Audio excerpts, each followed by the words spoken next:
Underdog Daily with the Badge Bros, Jon and Nez, and we're hanging out on Underdog. We're hanging out on the platform of the People the Black and Yellow Dog app here.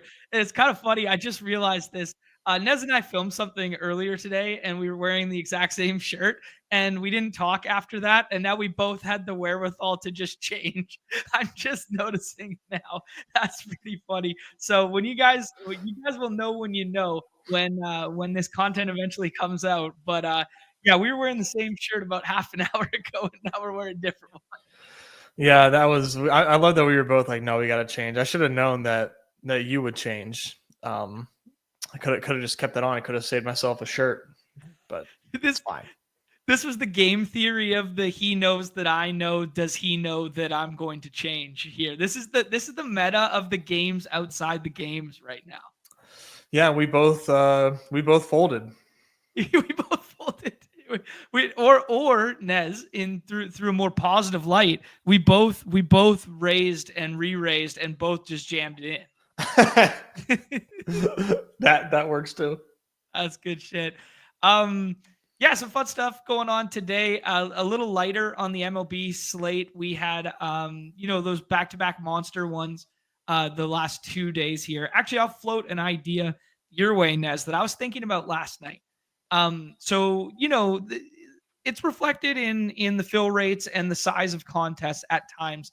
The start of a series in MLB, a start of a series is always a bigger slate. There's always a little more interest. That's on Mondays. That's on Fridays.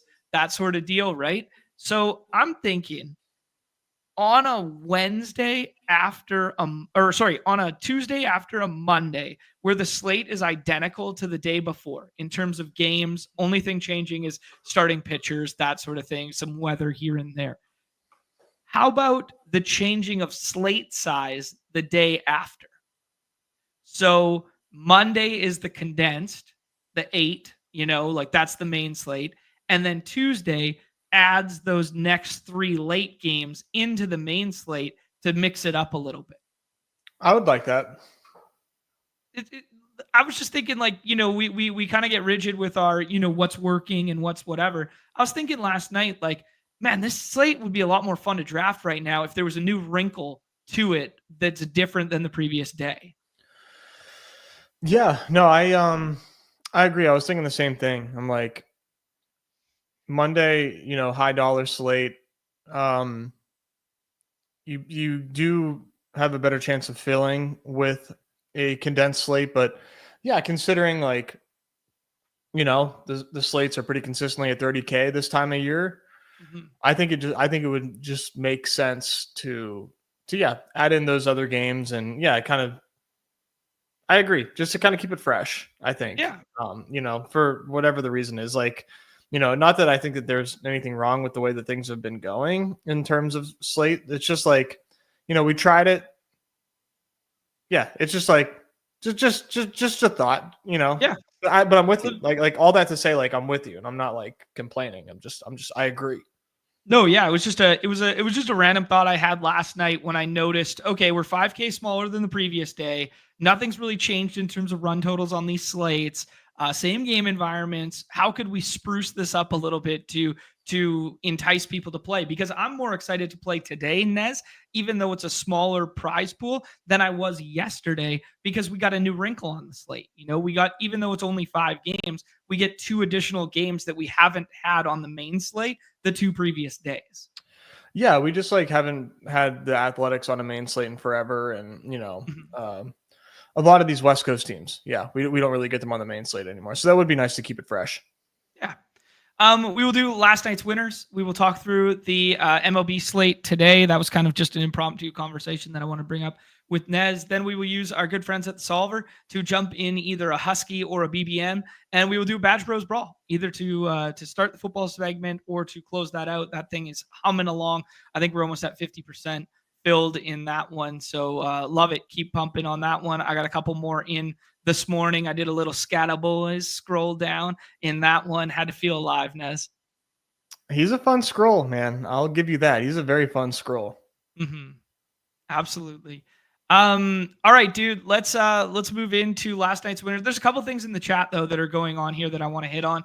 I want to send my best out to our guy, the Cheese. The Cheese hasn't commented yet, but I know he was in Maui, and then the tsunamis and the storms and stuff. I know, like, I had some friends there who got an evacuation notice, but then they got moved back to their resort this morning, or I guess, yeah, middle of the night last night. So hopefully everything's good with the Cheese there. And before we give some shout outs on last night's, I did see Jacob's question in the chat here.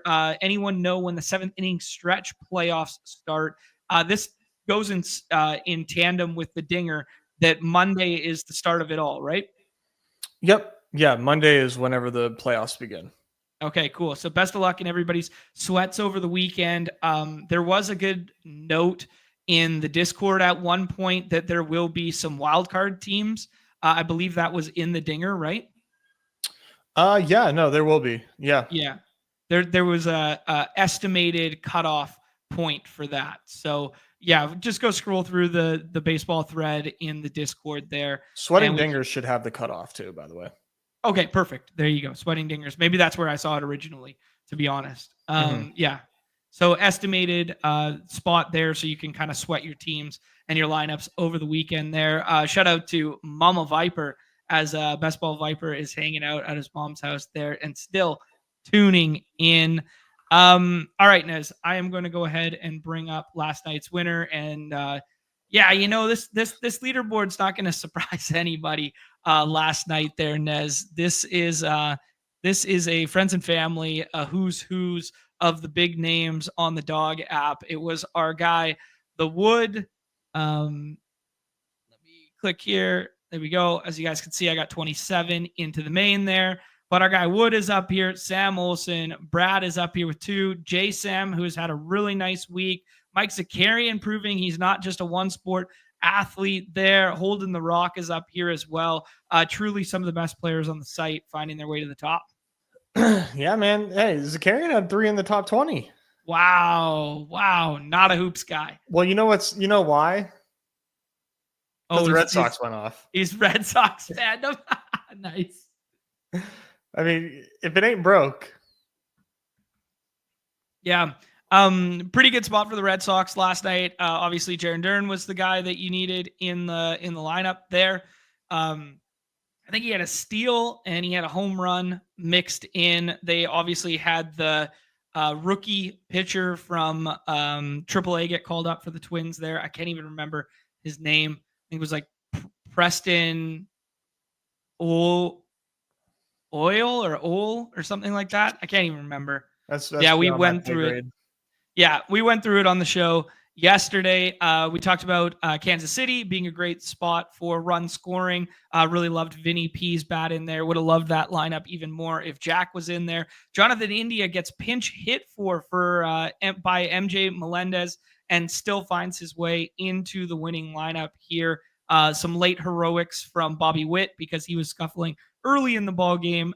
Jesus Luzardo, the guy you need there. And then Cody Bellinger, who is just continues to rake here. The one that I found really surprising, Nez, is Jonathan India. Only 13.79% drafted. He was, a classic leadoff. He's not a archetype of a hitter we normally get to, but leadoff hitter on basically the best chalk stack of the day in the best run scoring ballpark, and yet only represented 13% of the time because people would rather play Miguel Garcia or Sal Perez, etc. Yeah, I mean, I was off. I swore off Jonathan India a long time ago, so I was one of them. Yeah, you and I both, man. I did play a series of Kansas City stacks, and some of them mixed in with Boston as well, just like this. But as you can see, I'm the chalk donk who played 66% Markel Garcia here instead of just mixing in a lower-owned Jonathan India there. Yeah, take a look at Sam Olsen, kind of more of the same here. He had James Wood in there. I kind of led people astray a little bit with the Nationals stuff. I loved Nationals lefties yesterday. Played a shit ton of. You did too? Yeah. Oh yeah. Absolutely.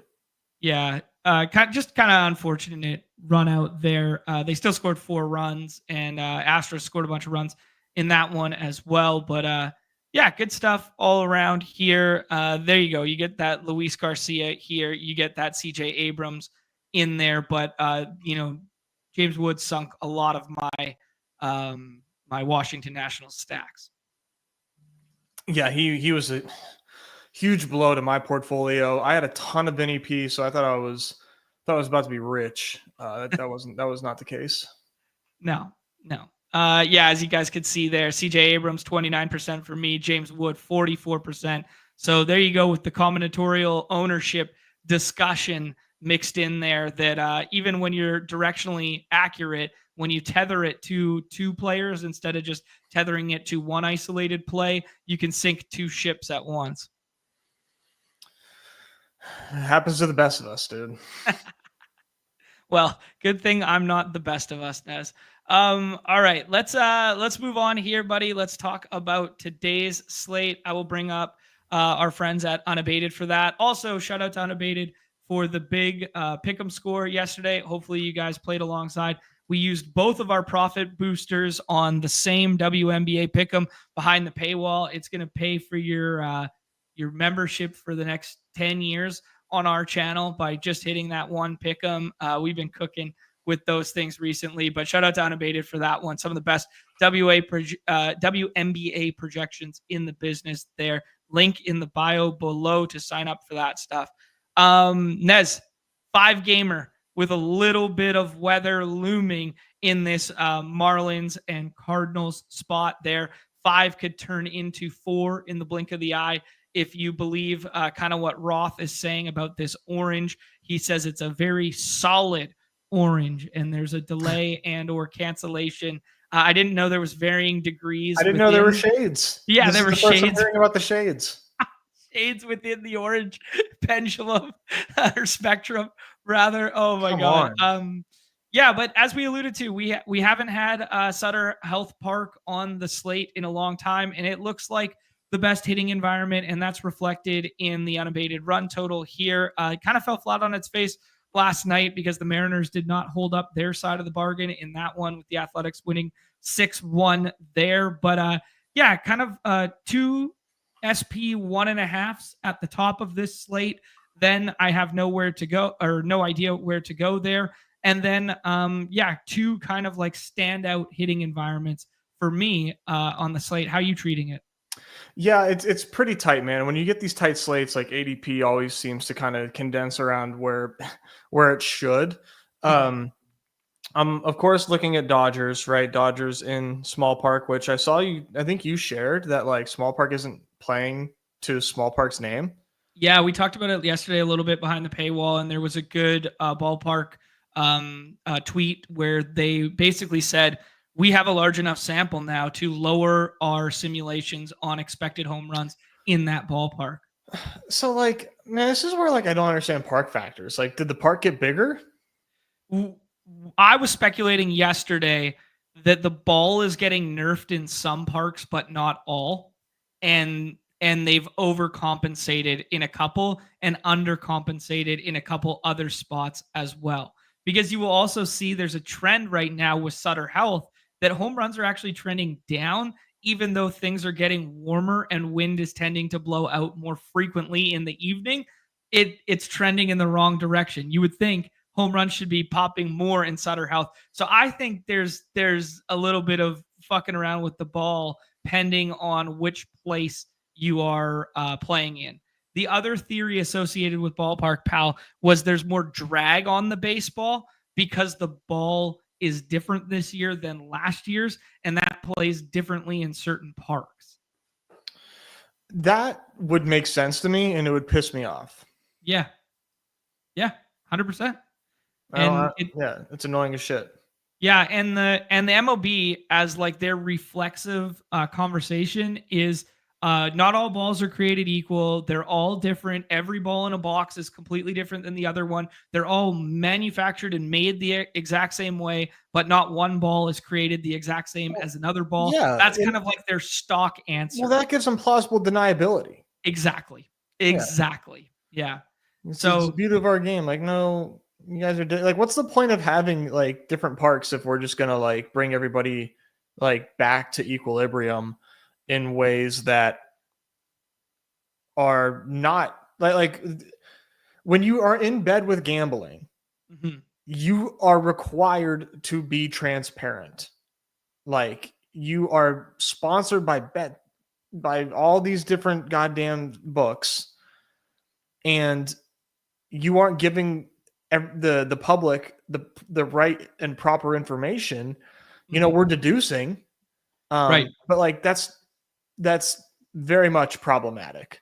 Very much. Yeah. Couldn't agree more, dude. And the other thing associated with it is the big story from like 2 years ago was the humidor, right? Like that, certain parks are going to be implementing this. So the balls are going to be the same everywhere, but we're all going to bring them to the same temperature. So we're all playing under the same conditions. So if you were in Coors, some balls were placed one place. If you were in, a colder environment in Safeco, for instance, they would place the balls in a different environment so that they were all regulated across the way. And now that kind of whole narrative and conversation is gone as well. And not to mention, man, like, I think Aaron Judge is amazing. They pretty much had proof that they were using different balls in his baseball games. Right. So I think that's the annoying long-winded answer of like, how can park factors vary so much year over year? Because baseball won't stop tinkering with their own fucking game. Right. 100%, dude. 100%. Nice little organic conversation that you only find here kind of thing with the ball knowledge stuff. But I don't know how we implement it into like our slates and our understanding going forward, other than like we just trust what we've seen a little bit more this year than in the previous 3-year rolling sample. Agreed. I think it's time to lean into the recency bias. Cool. Yeah, I like that. All right, Nez, in terms of hitting conditions, 90 degrees at Yankee Stadium, 93 at Great American Small Park there. The aforementioned rain potential situation in St. Louis, though it is still 88 degrees there. But looks like precipitation, 51, 66, 56% over the course of their window of play. So that one's kind of shocking. And then a little bit cooler on the West Coast, but with a little bit of wind blowing out at both parks. 80 degrees for the Los Angeles Angels, and then 81 degrees at Sutter Health Park. Apologies. Moving over to the ballpark, pal, and some of the implied totals with that. If we look at the home run zone here, Nez, that Sutter Health Park is playing up. That's why Julio Rodriguez and, any other insert right-handed Mariner could have been on the cover there. Yankee Stadium playing up in terms of home runs. But basically, these three ballparks are playing up considerably more than the other two on the slate. As you can see, this Busch Stadium is kind of buried down here. So you're going to a worse ballpark in terms of hitting condition, and you're going to potentially take on some of that rain. So kind of like almost an X out, which is weird to say on a 5-game slate for me. Mm-hmm. Yeah, no, I would agree. I mean, on both fronts, right? It feels bad, but also like in a vacuum, it feels bad. But given the context, I'm not even thinking about this game. Fair enough, my friend. Let's go ahead and take a look at the implied totals, courtesy of the S words from them. I'm too zoomed in. That's what's going on. You're like running like a mobile page on web right now. There we go. Yeah, we'll give that a little refresh there. Obviously, all those day games in here, and we are just concerned about these last 5. Nobody with a total over 5 in terms of the S words, courtesy of Ballpark Pal, but a whole bunch north of 4, dude, including literally everyone on the slate. The Reds being the lowest of the bunch at a 403. They're going to get Shohei Ohtani to open. He's listed as, multi-inning opener, but then they get a good matchup after with Emmett Sheehan. And then, outside of that, Nez, everything looks kind of like choose your path-y out here. Yeah, I think you just basically combine Emmett Sheehan with Ed Sheeran. What did I say? That's okay. Emmett Sheehan, I think. Sheehan. Nice. You definitely wanted to say Ed Sheeran. You definitely did. But that's okay. That's okay. Wouldn't expect anything less. Thank you. Yeah, I think my like gut reaction to this slate is I want Yankees Okay. against Zach Littell. Yep. A lot of lefties for the Yankees. A lot of good data against Zach Littell for lefties. So that's definitely where my mind goes. ADPs for Yankees are suppressed, like we've continued to talk about, without Aaron Judge pulling them up for stacks. So that's definitely like priority number one for me is to build Yankees teams. Nice. Yeah. Zach Littell got knocked around a little bit his last start out at Great American Small Park there, gave up 5 runs. He used to be a little reverse splitsy with the fly ball thing. He was number 1 or number 2 in home runs allowed by opposing hitters on the season thus far. Do you have the splits in front of you, Nez? Is he still trending that way where right-handed fly balls are tracking better than left-handed fly balls, or is it pretty even now? For Littell, Yeah. no, pretty much everything favors lefties right now. Okay, cool. So that's flipped because early in the season we attacked him pretty heavily in the small park with the Angels, with right-handed Angels in particular, and we had a really successful day on that slate. So this pendulum's kind of corrected itself to where we think it would be. So it makes the Josh Lowe and Jonathan Aranda and stuff look a bit better. I'm sorry, I said Littell, and you said yes. Oh, my bad. I'm going wrong Warren. side. I was going wrong side with names. I was right about talking about the Angels against Littell. I meant to say Yankees, not Aranda and Lowe. I meant to say Bellinger and those guys opposed to the Stanton. Yeah. They're not holy crossed wires. As much as I love the Rays to be hitting against Zach Littell, that's deemed impossible right now. My bad. Yeah, but I think on the flip side, though, man, of this game, looking at Rays against Warren, Warren very much snip snappy, right? No idea what we're going to get from this kid on a slate to slate basis.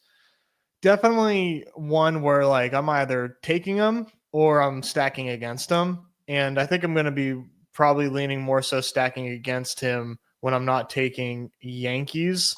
Rays, ADPs, all very affordable. The top ADP is Aranda with 12.5. We see how flat this slate is. It's a decent park. Yeah, I'm going to probably just focus on this game primarily. At least first glance of ADPs and everything, that's kind of where I'm at. Okay, cool. Yeah, Will Warren has the second highest strikeout percentage on the slate there, right behind Evaldi. Evaldi's at 27.4%. Will Warren is at 26.7%. So, the strikeouts do, give you a little bit of floor ceiling combo there on our site. But the walk percentage leaves a lot to be desired, where he's north of 10 now. And yeah, absolutely. A little boom busty in the profile where he could rush it up there and get some strikeouts on the day, but he also is giving up the long ball, as our guy, the Saw Dog, is saying in the chat. In 4 out of the last 5 times that Warren has started for the Yankees, he's given up double digits. That's a stat right there, and that totally checks out. I mean, there's a number of guys. We're basically talking about 4 games here, but like Soriano is another one where like what Soriano are we going to get from the Angels today? Is he going to be elite, or is he about to get knocked around by the Rangers? And I'll be shocked if the Rangers knock him around, but I mean, we just see a lot of different outcomes from him. Yeah, definitely polarizing pitcher, indeed. I'm looking at Will Warren. He hasn't given up double digits. He's given up. The Yankees have, I think, is the Yankees have in general. Yeah. Okay, got it. Perfect. Yeah. He gave up 8 in one start in Toronto 5 ago. He gave up 5 at Sutter Health in one of them. The other starts were 2, 2, and 0. So the team has given up the runs, not necessarily Will Warren. Cool. Nez, anything else reflected in the totals? You said Dodgers chalk looks interesting to you. Yeah, just in general there. Anything else you want to hit on in terms of, just macro totals here? Not necessarily totals, but like slate wise, I think Eovaldi is worthy of 101 status today. Wow, nice. Okay, so you think it's that good a spot with the strikeout matchup against the Angels? Bunch of righties who strike out a shit ton. Yeah. And like everybody else, I just like I would just like feel bad if I got. So I'm like, whatever. Like Okay. I'll just take whoever I get left with in the 6th round if I don't get Eovaldi. Yeah, sure. I like that take for sure. We were originally going to get Andrew Abbott today. This was like when I was looking at the slate 2 days ago when I was setting the cover guys and stuff. But you're going to get Nick Martinez today for the Rays, or for the Reds rather. Just a guy that we've consistently attacked all season long, and it hasn't really materialized. And maybe that's some credit to this ballpark because he is a little bit of the professional ass right-handed pitcher. He got smashed by the Marlins like 4 starts ago, gave up 10 runs. But outside of that, he's been pretty consistent with like these threes in terms of earned runs. The underlying stuff isn't like, yes, attack, but like my gut is like attack in small park when back end Dodgers are somewhat underpriced. Yeah, just thoughts on Dodgers in general. No, I mean like Dodger, like you said, like my gut initial take / read on this is like, yeah, let's attack Dodgers against Nick Martinez. But you're right. I mean, Martinez hasn't been like totally bad, right? Mm-hmm. Like you just mentioned like his earned runs that he's given up in the last few games. Now he does have a 10 spot thanks to Miami on there, but like he also has a lot of serviceable game logs. So like I'm not going to like be intimidated by Mr. Martinez, but I say all that to say that like the Dodgers have been gotten to. Mm-hmm. They won last night, but I mean, and Nick Martinez isn't Lodolo, but Lodolo got to him. Mizorowski got to him. I mean, like the Dodgers, they kind of did this last year too, where like they looked awfully human. And then like the playoffs came around, you're just like, oh yeah, this is like still the best team in baseball. Right. Yeah. Yeah, but they basically haven't been the Dodgers of stone cold chalk every single slate Dodgers in a while now. Basically dating back to like the Coors when they were in Coors slates. Agreed. Yeah, like Otani's still worthy of like the 1-1 or 1-2 on every given slate, but outside of that, yeah, it's pretty hard to play whack-a-mole. Will Smith's having a very underappreciated year this year. Like he's been incredible, but he's been incredible from a catcher standpoint, and we don't have to play a catcher. He's a good scroll on our site, but not necessary. Just some macro things. Tommy Edmonds is considerably better from the right side than the left side. He went up Otako last night. Almost all of his home runs have come from the right side this year. So just a splits thing that I've been mindful of. Michael Conforto has come to life in the last month or so. His season-long stats look kind of gross, but Conforto looks considerably better in the last month. Teoscar has amazing splits at Great American Small Park. For what it's worth, it's small sample E, but he does have great splits in that ballpark. And Max Muncy started a rehab assignment on Tuesday. So just keep your ears and eyes peeled for the weekend. With trade deadline and stuff going on and roster movement happening, we might have Max Muncy in our lives for the weekend slates. That Muncy injury when it happened was a blow to me because I was taking a bunch of him in the 7th inning stretch. He was like having a really nice season. He was so cheap. Like Tommy Edman was going like 50 picks ahead of him in the 7th inning stretch. So it was just like so wrong. And Muncy was having a really good year. So that was a bummer. Hopefully I can sneak some of him through, but that'll be a huge addition to this team once they get him back, because like you mentioned, Conforto, nice little stretch here, but they're really missing, I think, that lefty bat of Muncy right now.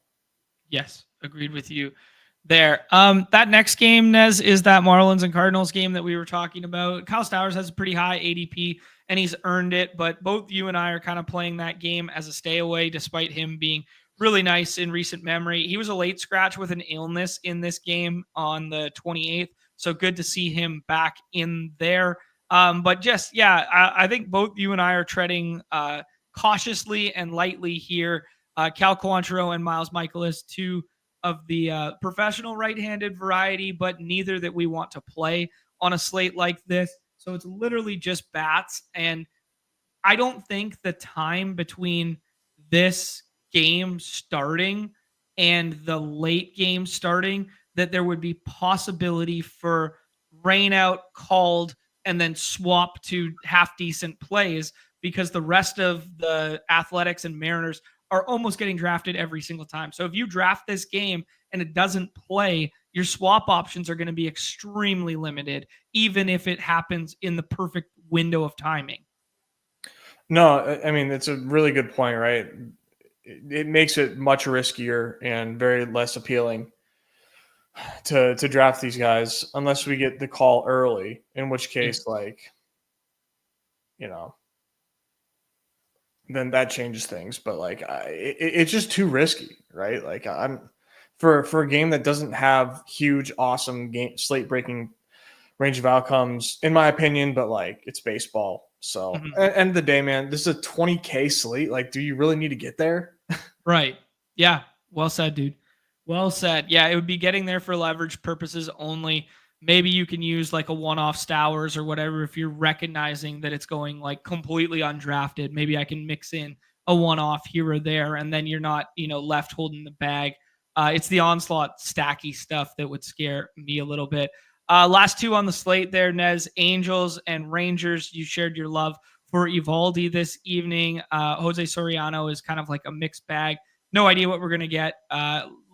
Decent amount of lefties at the top of that order too, with Jock Peterson being back. I don't know if they end up moving up Evan Carter for that left-handedness. So they could see something like Josh Smith, Seager, Jock Peterson, and Evan Carter all in the top 6 tonight, which, he's a good ground ball pitcher and some decent strikeout splits, but it doesn't fare as well against left-handed sticks there. So just thoughts on this game in general? Yeah, I don't really care for this game. Okay. Pitching only? Yeah, I think that's where I'm at. Like I said, man, Soriano just is so annoying. Yeah. So this is Evaldi or bust for you, kind of. Yeah, he's my 1-1, man. Okay, sure. Yeah. But Soriano is definitely up there too. Like no K upside, but this total, I'm surprised that Ballpark Palace is total where it's at. Like that's the thing with Soriano. Like, do you just trust what the models tell you? It's like I don't know when Soriano is gonna give up a bunch of runs, but yeah, likewise, dude. Would you rather, here's kind of moving into the next game, would you rather go contrarian leverage route of playing Angels against Evaldi or playing Athletics against Brian Wu? Brian Wu, the one pitcher in all of baseball to go a minimum of 6 innings every time out, I believe. Yeah, Wu is definitely interesting because, on paper, I just don't want to take pitchers against the Athletics, but this is as good a spot as any, I guess. Not as good a spot because he's in Sacramento, but Wu's really good, and we've seen pitchers have really nice games against the A's. So, I suppose, but I am not going to be Wu's probably SP2 for me, I guess. Okay. You know what I mean? It's just you know what I mean? It's the A's, dude. It's the A's in Sacramento. Yeah. Well, this is why I put the question to you, because the profiles of the A's and the profiles of the Angels are very similar. There's high strikeout rates available there for the pitchers, but they're very boomer bust where they can fall into the long ball. So to circle back to the question, who would you rather stack against the opposing pitcher, Angels or A's? A's. Okay. Yeah, that's fair. And they're underrepresented in terms of ADP compared to the Angels. The Angels go ever so slightly higher outside of Nick Paz as a stacking partner there. Last game on the slate here, Nez. Mariners chalk is kind of up in a big way. They get the lefty, Jeffrey Springs. We tried to attack Jeffrey Springs in that Astros game at low ownership there and didn't go our way. But it, directionally accurate with the thesis, I would say. Do we want to attack all Mariners here? Are we trying to stack all front end combos of Mariners? Are Mariners your favorite stack on the slate, as ADP is kind of trying to tell us? It makes a lot of sense, right? They've got so many good righties against Jeffrey Springs in Sacramento. It's like, yeah, I would probably like to have some Mariners in my life, bro. Like it makes a lot of sense against Springs. So yeah, it's chalk, but it's not like Coors chalk. And I think it's that level of like getting to. Okay. Yeah, those three specifically, I like a lot. And then who else is even like they're hitting from the right side that like you from scroll the F down perspective, you can do like a Mitch Garver and Dylan Moore, both better against lefties, both have a little bit of pop, but both, not playing all that great.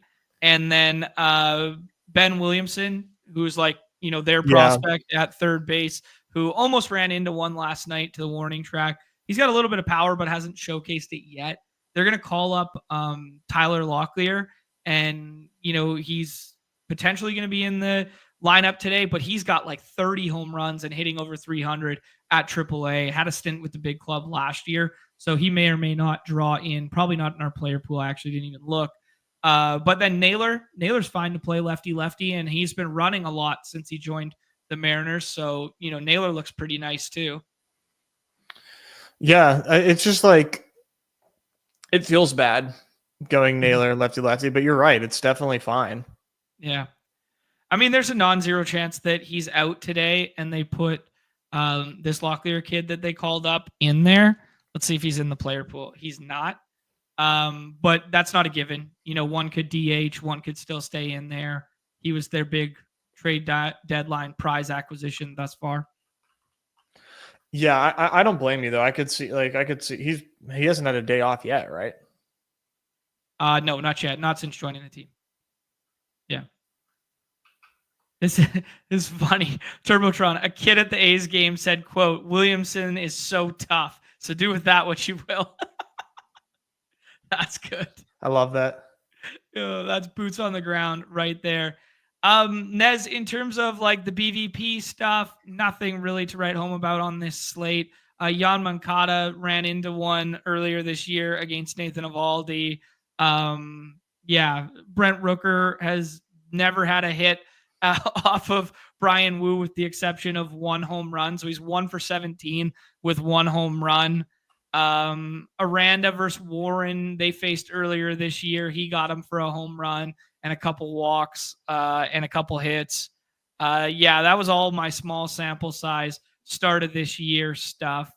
Lawrence Butler hasn't fared very well in 17 at-bats against Brian Wu either. Julio Rodriguez has been pretty good against Jeffrey Springs, but only 9 ABs. Nothing crazy here. Thank you for the BVP. You're welcome. Anything else you want to say before we hop into draft and the pick'em lobby?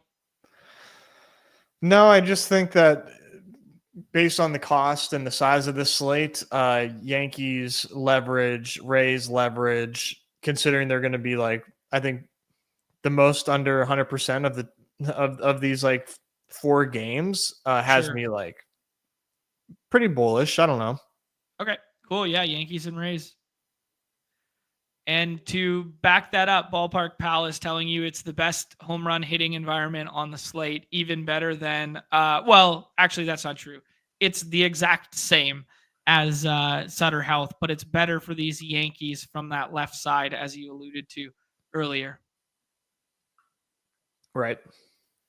We got some friends and family in here. A1's hanging out. Turbotron's hanging out. If you're MT, Instant Fam, or Whack-A-Mole, say what up in the chat. Nez, we roll the 101 because why wouldn't we? You touched on Nathan Eovaldi as your 101 today. Should we play it as such, or should we take Shohei Ohtani for the people? I mean, I'm playing Eovaldi, but go ahead and do a little Shohei. No, let's do Evaldi, man. Okay. You got it. You got it.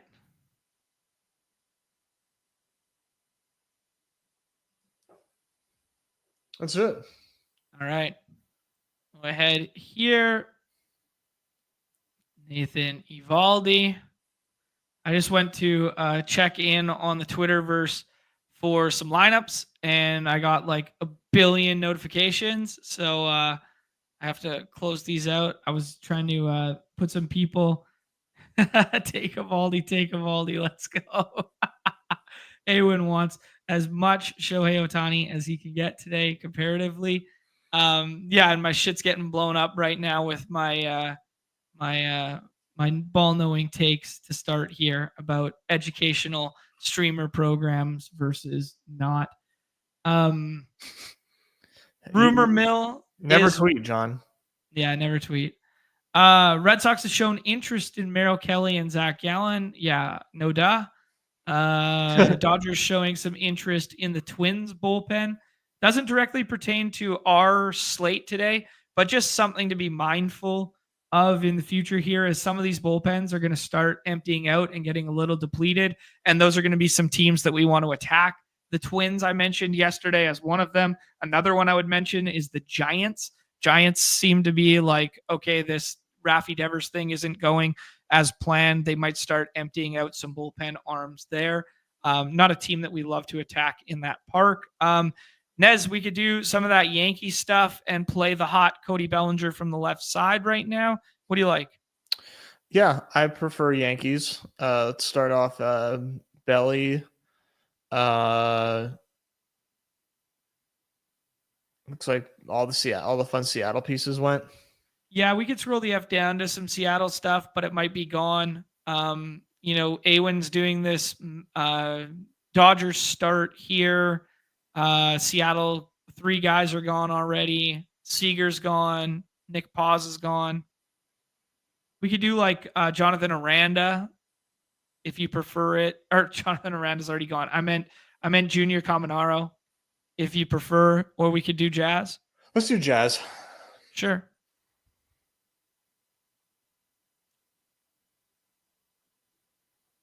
Go ahead and set that up. What up, Steve? Steve rolling through.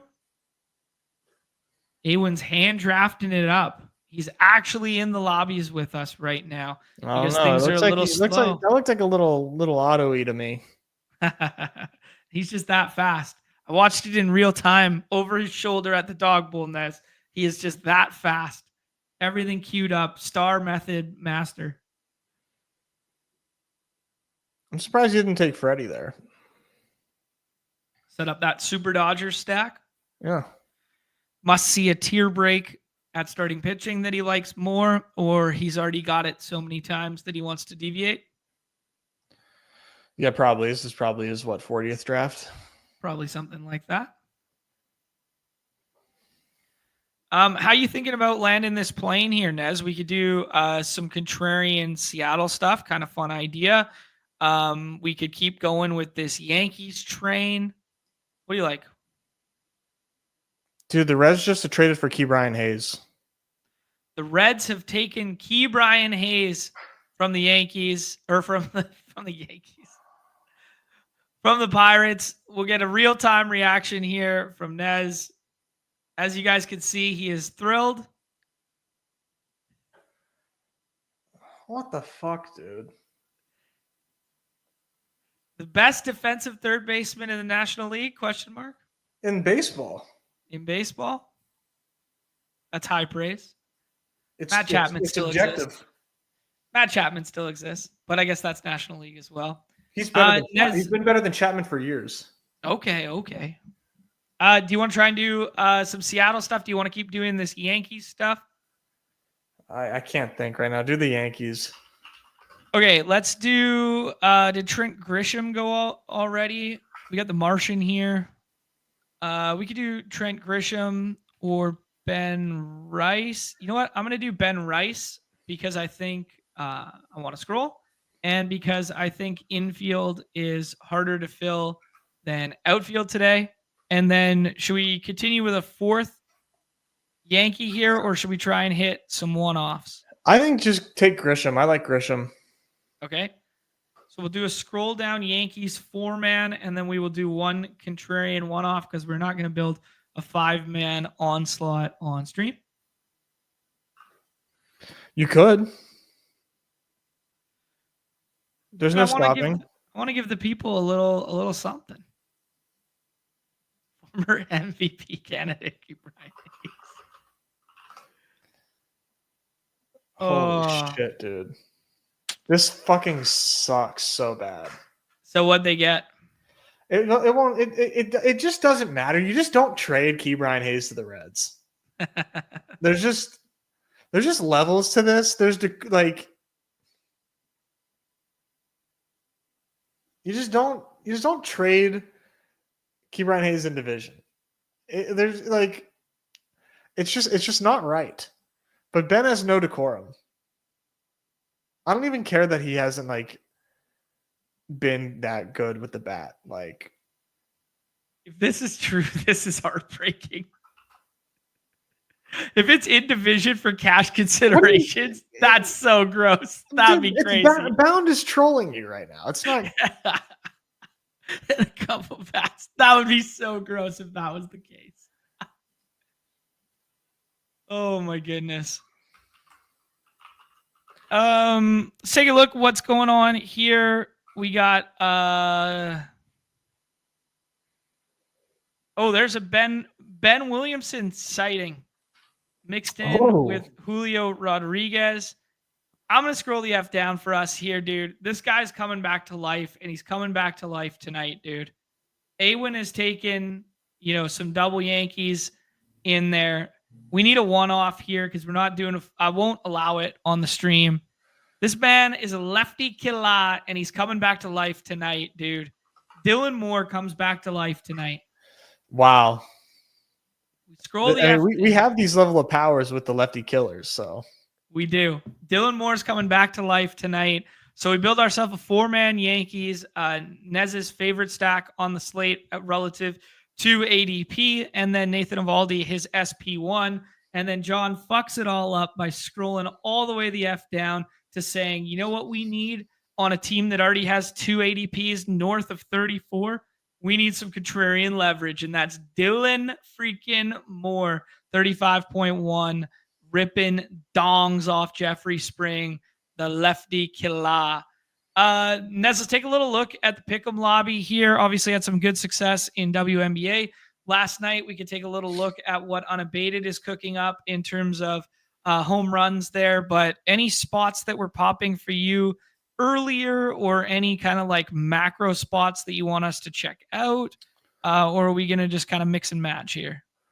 Well, Unabated has some edges that I can give you. I haven't done anything on my own yet, just by reaching down and seeing what I like, but I got Unabated pulled up. Okay, yeah, I talked a little bit on the stream yesterday about how to best play those unabated ones based on what the names are. Shout out to Graham Pauley homering his first home run of the year last night. Never wrong, just early Nez on that one when we played it the other day that Unabated suggested it. So cool to see it get home, the thesis get home again there. What does Unabated like? From a home run standpoint or from the home play run standpoint? Jorge Polanco. Okay. Jorge Polanco as a 3-2-8 in the environment that we like the best. Switch hitter near the top of the lineup there. Like that a lot. Who else would you like to put that one with? Or would they like to? They have Francisco Alvarez here. Francisco Alvarez. So not on our main slate, but we can go ahead and look at the Mets. A 3-7-3 for Alvarez in Petco Park. I'm down to they like another Met as well. Less than that, but that's interesting. Vientos homered yesterday. Right, just in time to get traded. Yeah. his name was being flirted around there with some teams.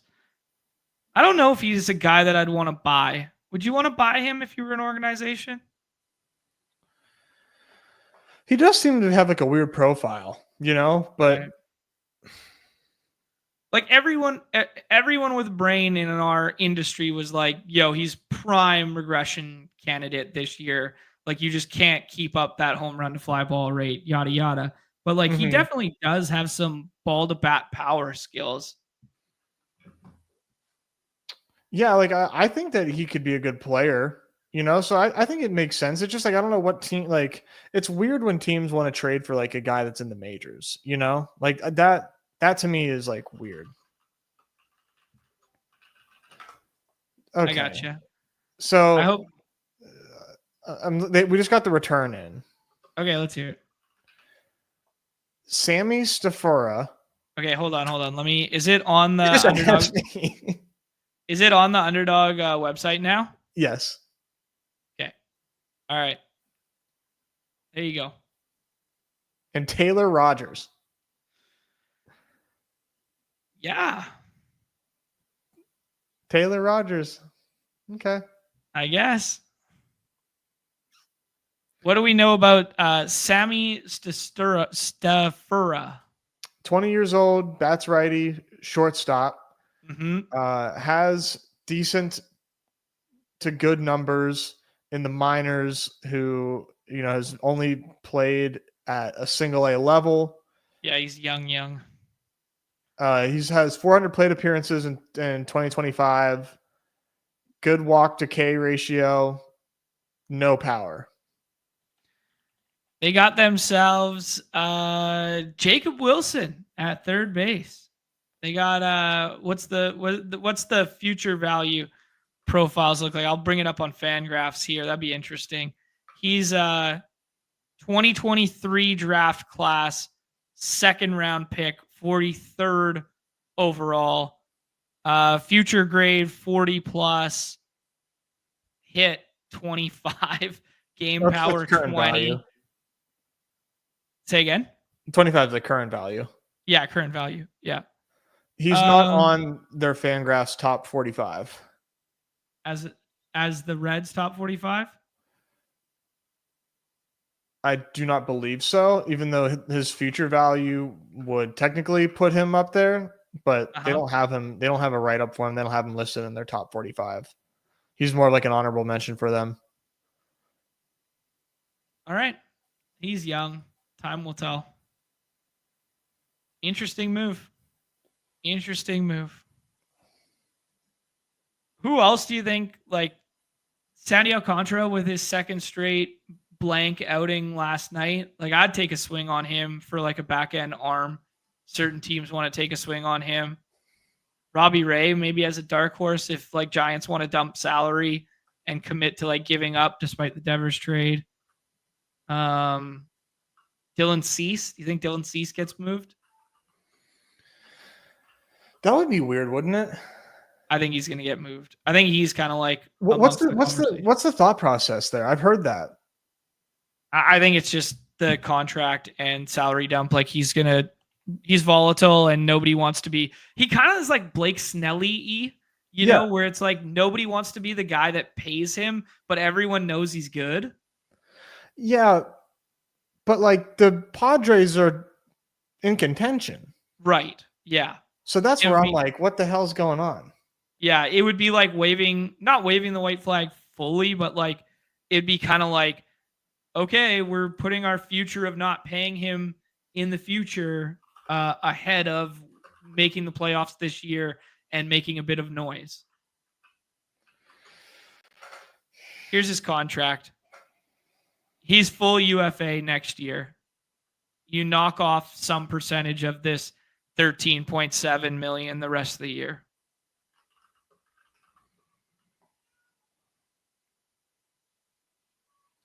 Yeah, it's just like he's still like I don't just feel like he can still contribute. So it's very interesting. So I think whatever move they would make, would it be just like a lateral move? Like we give you C's or is it just like straight salary dump when they're also in the middle of trying to win? Like, how does that work? That's what I'm wondering. Yeah, I don't know how that works. I don't know why they would do it, to be honest. Now that we're like looking at like 59 and 49 could just like walk their way into a wild card. But it's not like this is like your idea. Like there's talks right. about this. Yeah. Maybe it's just like the evergreen. It's the Padres. Like it's the Padres. New ownership group. Starting the year, they wanted to dump salary and change their mantra and their direction. I don't know. We finally got rid of Taylor Rogers. Thank fuck. That's funny. Jump for you, Kentucky Reds fan. You hate to see it. That is funny. That is funny, dude. Wow, the Marlins have a better record than the Braves right now. That one caught me off guard. I'm not going to lie. Yeah, I don't know how the Reds are going like, yo, we're going to play the we're acquiring game. And then the Padres with a better record in that same NL race would be like, we're not. That's what I mean. Yeah. It's a good shout, dude. Good shout. Well, this is just the worst. It's so funny, though. I just can't get over the fact that like the Mariners have like these same glaring holes that they could have just had patched from the jump. You know? Like, what are the Mariners' holes in terms of like contending right now?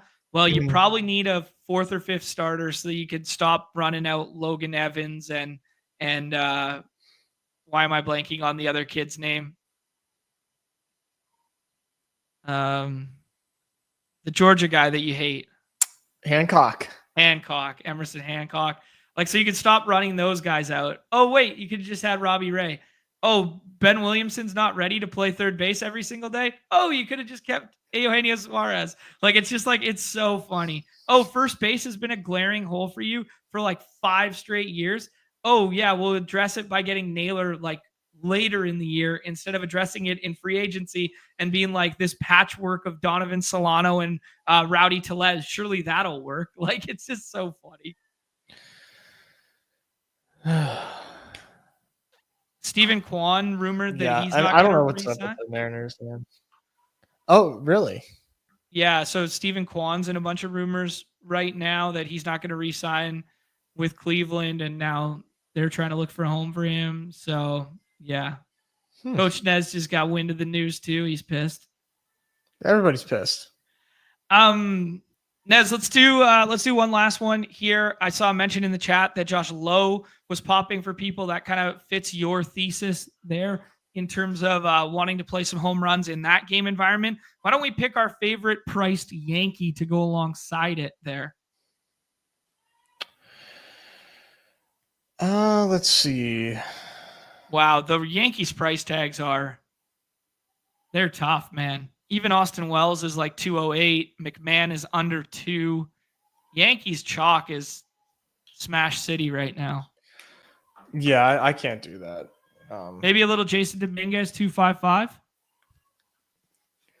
That seems best. Yeah. Take two in that ballpark. Seems like a fun one. All right, guys, there's your MLB segment. There's your pick'ems. There's your love for the people last night. Evan trying to lift your spirits, Nez. MLB Pipeline has Sammy as their 9th best prospect. For Cincy. Okay. Yeah. So, I mean, that's bullish. All right, dude. Let's do a football draft here. Do you want to do Badge Bros Brawl first or last? Let's do it last. All right, cool. Do you want to do Husky or BBM? Well, what? Let's see what won the poll. Oh, please. Yeah. Let's check out the poll. Did you guys vote in the poll today? I suggested to Nez at the beginning of the program that I have been leading the drafts on so many of these shows, aka I'm taking all Nez's bad picks, but spending my money. So I need Nez to take over to keep me rich. No, I just wanted to potentially give everybody a new look if they wanted to see Nez leading the charge here or not. They voted for Husky. They voted for the Husky, and they voted for Nez at the helm. I mean, there was no me or you. It was just what are we drafting? Oh, I wanted the poll to be me or you, not what are we drafting. I don't care what they want us to draft. um, Nez, here we go. You're leading the charge. You just pulled it up there. Click into a big bad Husky for us. Give us a couple amendments, and we will land this plane smoothly. All right, 8 more. Perfect. 8 more for the Husky. Let's fill that one up. Nez, in the meantime, I'm going to teach my guy Emwald what to do here for anybody playing alongside at home. I will go over here. 2 more spots with Nez. I'm going to remove it for 1 second. Unabated. Here you go. If you guys are looking for projections and ever trying to find them, this is Emwald's question right here. So I'm putting it on the screen for everybody. He has access to the WNBA projections. You're going to go to the props screen here. This applies for football, baseball, basketball, etc. as well. You click on this custom projections right here. So just at the top of your screen, custom projections, and you click this download button. And that downloads the projections for today. You copy those CSV. It gives you a direct CSV, and then you go from there. Yeah, thank you. It's not totally straightforward. So, yeah, helpful to have that.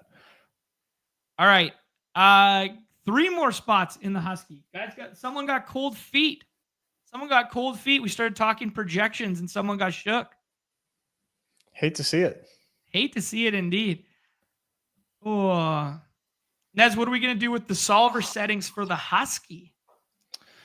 Let me see here. I just realized that I was trying to clear out my rankings. I have these like Chihuahua auto ranks. Then I accidentally cleared out my weekly winners ranks, which is annoying because I have I'm auto drafting weekly winner slows with ranks. So that way, if I want to get in there and queue up players, I can. And I just completely wiped out my well put together weekly winners ranks by accident. So that's heartbreaking. That is annoying.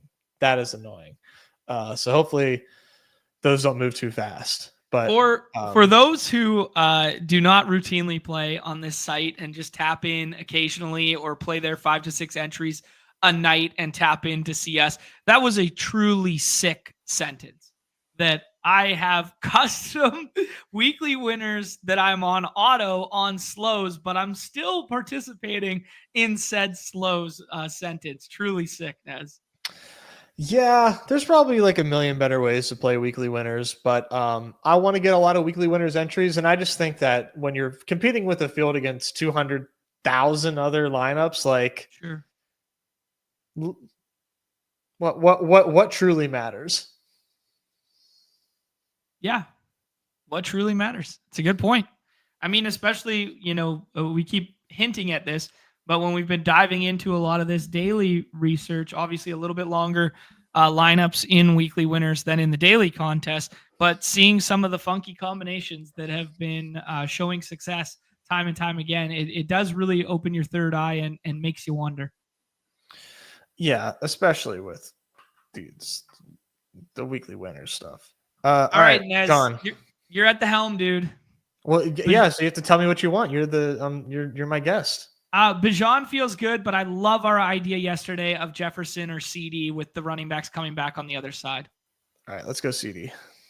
Let's do it. The Miso Tuna at the 101 takes Jamar Chase. Where do you get your ideas? Bound in here. Soft room. Couldn't agree more. Dat Mavis. Des might have to call the number. You guys can't understand what level I'm on. It's okay. Great line. I completed my Chihuahua autos. Yep. I haven't looked at them in detail yet, but I think they turned out good. I did a little mixed bag with the Chihuahuas. So I tried not to just do 0 RB with the autos and do some hyper fragile. Some of them turned out okay. But you get way more bad lineups when you're trying to do a hyper fragile via autos.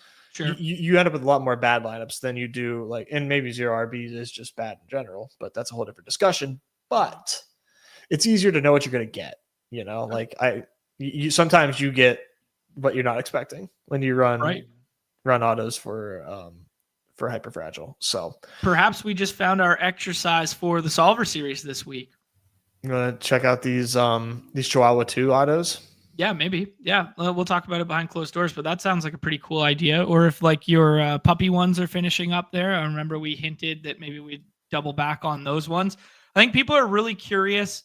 My understanding, and maybe you guys can speak to this in the chat, but my understanding from people on a macro is they're really curious about things they don't try on their own that we're kind of like the guinea pigs for. And they really like the fact that, nobody streams slow drafts. So we cover slow drafts in there. Nobody covers auto drafting. We're covering some auto drafting stuff in there. I think that's the stuff that really resonates with the sicko users who are invested in, the solver. Yeah, I'd be curious to hear people's thoughts on that stuff. Yeah. We got some friends and family in here, dude. Holy, I just seen this, man. We got like Siroc's in here.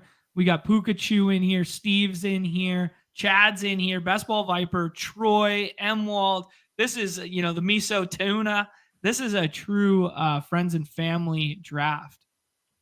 Yeah. Yeah, we are definitely I got our hands full here, but like you said though, John, we start off seedy so we can have easier decisions to make here. We'll see here. Okay, Bucky goes. What do you think here? I'm good with Jacobs or Chase. Yeah, I would take one of the two. You pick. Let's do Chase Brown. Let's do it. Solver likes it too. Let's see what Tuna does, because I think Tuna would have maybe done a Bengals onslaught. And I like, with Higgins, but okay, and he goes Jacobs. I'm down to pull a running back from the other side, or I'm down to do Trey. You want to do Hampton? Fuck around, find out. Go for it. Najee still can't see? He can't see more than 20 yards down the field when he's running anyways. So what's he going to do with one eye out there, bro? That's a good one. Steve's saying that he's loving the Husky contest. Likewise, we talked about glowing reviews of the structure yesterday. I think one very understated thing about Underdog just in general, and this speaks to the draft teams, is how diligently they mix and match their formats and mix and match the advance rates and payout structures alongside the price point of contests there. So that's pretty good. Probably going more into it tomorrow, but Omari and Hampton higher on the 13.5 yards tomorrow. We are going to get into the Hall of Fame game stuff tomorrow. Tomorrow's going to be a full football show because the baseball main slate we're anticipating will either not exist or it'll be 2 games and kind of small. So we'll be going all in on that stuff tomorrow. Sorry, saying something. What do you got, Nez? No, just is it a smash? I guess we'll talk about it tomorrow, but is it a smash? I don't know. Yeah, I don't know. How many reps is he going to get? Is he going to be starting out there? Who knows? Maybe he's too valuable for their team to do it. Look at this guy, Viper, man. Double elite tight end. If you don't bully the room, you I can't remember the quote, but he's a quote that nobody's ever said. Yes. Oh man. Okay, broker woke easy with the pushing question here. Doing a lot more 0 RB this year because market is bending the knee to big RB in the flex, and the cheap rookie RB2s with clean spots are just not expensive enough. Broke or wokeness? I am always going to be in favor of like kind of oppo trading whatever the trend is, and the trend is absolutely right now in favor of pushing up RBs compared to last year. So I'm with it, and I like the options that you can get when you're trying to like get usable points while you're doing that as well, with like Eckler and Rashad White, those types I think are really, really cheap, maybe even too cheap, but that's just like where we're at. Okay. Yeah, I think your portfolio in the auto drafting stuff would suggest that it's woke then as well. True, like what you just said, and then coupled with the strategy you've implemented, would say it's pretty woke. Just in general. Yeah, part of that is just because it's just like the easiest way to auto draft, but Sure. and I know it's like a strategy, I'm like doing Sure. something that is somewhat intelligent. Okay. I do think there's a tier break with James Cook if you want to do this like huge thing, but you and I both love JMO. We need to get JMO because Pete misheard you on off and on the clock, and we need to get that. We owe ourselves that. Okay, sounds good to me.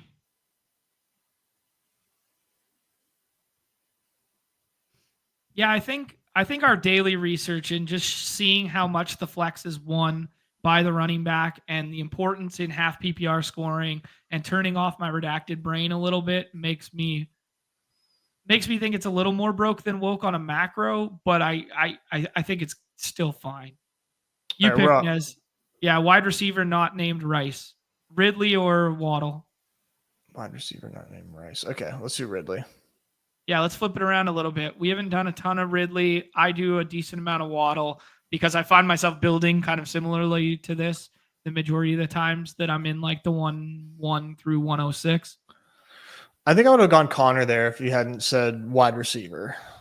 Oh, okay. Interesting. You're getting bullish on that. There was some good Coach Speak Index bull reporting yesterday on James Conner, OC. I can't remember his name right now, in Arizona, talking about, will there be a Trey Benson expanded role? And it was like, we'll see. Like it was just very like nonchalant. And it was very much like James Conner is going to get as much as he can effing handle.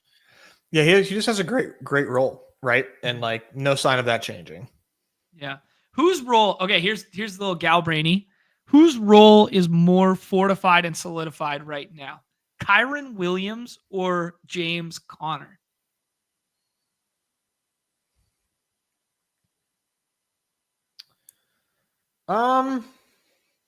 Probably James Conner. Interesting. Very interesting. I mean, like by a hair, but like, sure, I mean, no. like more has changed for Kyron than Connor. They added Hunter. Kyron. Evergreen reminder that they've added a running back in 8 straight drafts. That's a hell of a stat. Yeah, it's just like, and the Connor's role is more like, yeah, we have a pretty good idea. Kyron, we don't really have a good idea of what his role will be, but it's safe to assume that it's going to be somewhat similar to last year. And like pick 42 Kyron, I just think is like here is just like that's so good. Like I was taking Kyron in the 3rd round, so pick 42 Kyron is great. Yeah. We scared about Stafford's back at all? I mean, a little bit, but this is something that he's been dealing with pretty much his whole, latter half of his career. But it's definitely like not good. Yeah. that he's week to week and not. Yeah, he's fine. Mm-hmm. Dude was fucking nails back in the day too. He played through everything, and he always wore that like flak jacket around his waist and stuff. Like he played through so much shit in those Lions days. That guy was tough, man. Yeah, now he's another year older in LA. So they got Garoppolo, who is a competent backup, but not my choice of who I would like to be throwing Devontae Adams and Puka the rock. Right. And those guys are falling too. All right, we're going to turn off QB, even though it's just Burrow there. Tight end, I'm not really interested in. What do you think here? Do you have a? I like Diggs. Gives us another stacking out for a quarterback that I like. Yeah, I'm cool with Diggs. And then like this next little pocket of running backs going to come back to us no matter what. I imagine Miso goes ahead and does the Burrow stack and then adds one of these running backs, and then we can kind of have our pick. Yeah. So Montgomery's here. Solver really likes Montgomery in their ranks. I'd probably. What do you think? I like Montgomery unless you want to do the team correlation with Pollard. I'd rather do Tony redacted. Okay, let's do it. Yeah, we had team correlation with Montgomery and JMO, but if we're gonna tack on one of the two quarterbacks, it's probably better to have like Ward, Pollard, Ridley than it is to have Goff, Montgomery, JMO. Yeah, that's I would agree with that. Like sure they can all like JMO, Goff, and Montgomery can obviously like have good games together, but as far as like who's more likely to catch a pass, it's definitely Tony Pollard. Like how are we getting home in week 17 with like Demont and without a Gibbs injury, let's say, how are we getting home? It's like Goff has to throw 3 touchdown passes to Jamison Williams and you need 2 on the ground from David Montgomery. You need a 5 touchdown game against the Vikings. I mean, we've seen Goff have monster games, but Ben Johnson's gone. So maybe, is he a Ben Johnson merchant? I don't know. I don't think so. I don't think so. Like, I'm warming up. Go ahead. What are you saying? I'm warming up to his demeanor. We watched one more episode of that quarterback show last night, and it was the game that he threw the 5 interceptions there and probably should have lost that game, and yet they still find a way to win that game. Like, I forgot about that. Yeah, I'm kind of warming up to Goff as a dude. I do like Goff, man. I think Goff is I think Goff would be a good hang. Yeah, my mind was always like he was kind of like a little bitch made, and Sean McVay got rid of him because he was like, fuck this guy, we can't win a Super Bowl with him. So my mindset was always like, oh, McVay didn't like him and he'd rather have staff, like get rid of this guy. So I always kind of like cast him off. But like, dude, 5 of his interceptions last year came in one effing game. He balled the hell out for the rest of the season. He did. Yeah, he did. Like, they're like offensive coordinators aren't that good. Right. Yeah. Yeah, and then he had like the 18 for 18 game for like 300 plus. They had the one game where they set the all-time franchise record for most offensive yards by a Lions team. Like, these are not nothing burgers from a dude who go Burr. Mm-hmm. Yeah, I mean, like we've seen this with with Baker too. Like, multiple OCs leave and he's still hooping. Mm-hmm. Could the same thing be said for Goff? Probably. Yeah. Yeah, he finished last year with 4,600, 37, and 12. And of those 12, 5 were in the same game. So if you just like a little bit of regression in terms of like one outlier performance and just give him like 1 or 2 interceptions in that game, like he had 37 and call it 8. Like, that's pretty legit for a team that went for it on 4th a ton and tried to push tempo. Yeah, no, those are good numbers by my book. Nez, let's take a look at what's available here so we can make a concerted decision if we want to get ahead of quarterback or not before that kind of like cliff comes, or if we want to start getting creative with ADPs. Yeah, I think if we want to do Dak, 9th round pick is probably the move.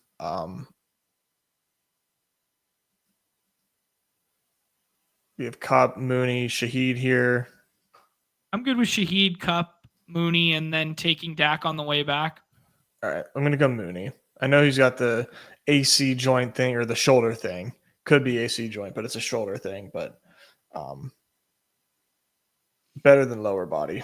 He really flashes in that quarterback show too with Cousins. Like almost every play that you're seeing is from Cousins is to him, not to London, for what it's worth. Yeah, and then you're cool with Dak here? Oh, yeah. I love this Dak Lamb stack. Gives us some backdoor outs for both running back and tight end. So fun to build. Yeah, it's so easy. Steve's asking, outside of the Badgers Brawl, what's our favorite contest right now, NFL Best Ball? I would definitely say the Brawl is my favorite. I would definitely say that. But what's been your favorite so far? Let's not open it up to just what's in the lobby right now, but what has been available all summer, which has been your favorite? I think Superflex. Okay. I love Superflex. Yeah.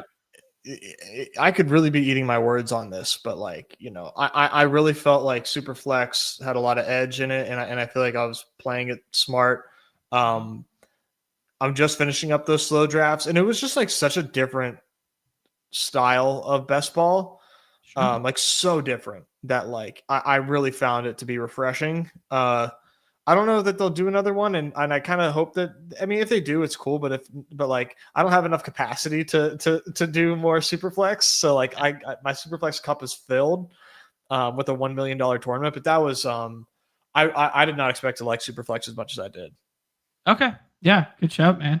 Yeah. Superflex has always been kind of like my favorite of like the home league formats, like the 2QB or the Superflex. Like that's what I play with all my buddies, but I didn't get into it in terms of best ball in the same capacity that you did this season. That was probably a mistake by me. That was probably, half laziness and half, just wanting to play baseball dailies instead of drafting some Superflex on a given night. But yeah, I like that. For me, it's always like the 3 max contests in a time box, like 3 max, 5 max, like the stuff that a guy like me who doesn't, try and get 150 in every single contest and doesn't want to auto draft and just wants to like hand draft because he enjoys it. I love like the Dalmatian, like the three max, $101, like that sort of thing. I love like that structure of contest. Husky, but if it was like 5 max or something for me, because I'll probably only get like 5 in something like that. But yeah, low total max is where I'm at. Yeah, those are always good. Emwald pumping his own tires right here with a Baker at 108 with his Evans and Godwin stack. Pretty sexy. Best ball Viper with a 2-2-2-2-2 through 8. Just absolutely cooking. 2-4-2-2. Yeah. Here we go. The man cook. Yeah, Rottweiler in that same vein. Awesome as well. Yeah. Nez, what's available to us here? Purdy here. As far as stacks go, no one, like, we don't have to do Penix yet. That would be, hopefully we can get him on the way back if the London drafter doesn't take him, but I don't feel like reaching on that unless you want to, because it is like, small entry No, we contest. got the Ward out too. I like Ward as well. Sure. Don't love running back here unless you want to do Javonte with our Dak stuff. I like the slot demon. Some 17 with the slot demon. Yep. I'm with you. I like that pick a lot.